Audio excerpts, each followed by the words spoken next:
Hey everyone, welcome to my channel. I'm Technocrat, and I'm super excited to have you here. On this channel, you can expect reviews of the newest smartphones, laptops, and tech devices, also tech news updates. Don't forget to hit that subscribe button and turn on notifications so you never miss a new video. Let's dive in. Samsung's 2024 challenges highlight the rapidly shifting dynamics of the smartphone industry and the increasing competition in all segments, including foldables. What Samsung needs to do in 2025?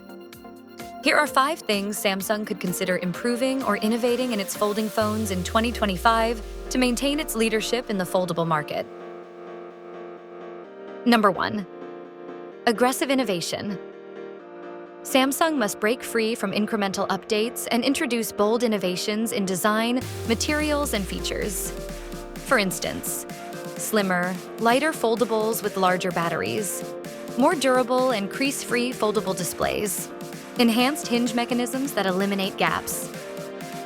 Number 2. Software excellence.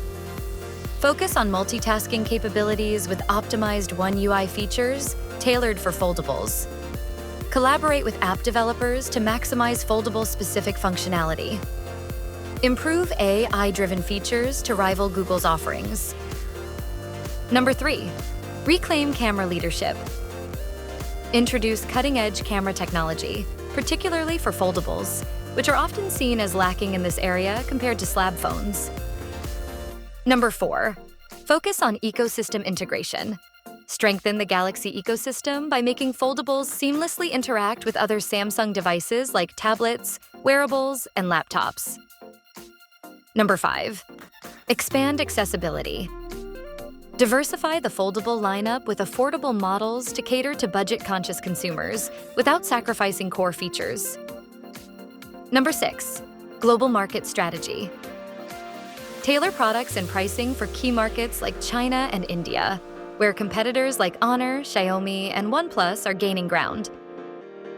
By focusing on these areas, Samsung can not only refine its current lineup, but also expand the appeal of foldable phones to new user segments. Thank you for watching this video. If you liked it, don't forget to like, comment, and share it with your friends. And for those who haven't subscribed yet, click the subscribe button and turn on the notification bell so you won't miss my latest videos. See you in the next one. Bye.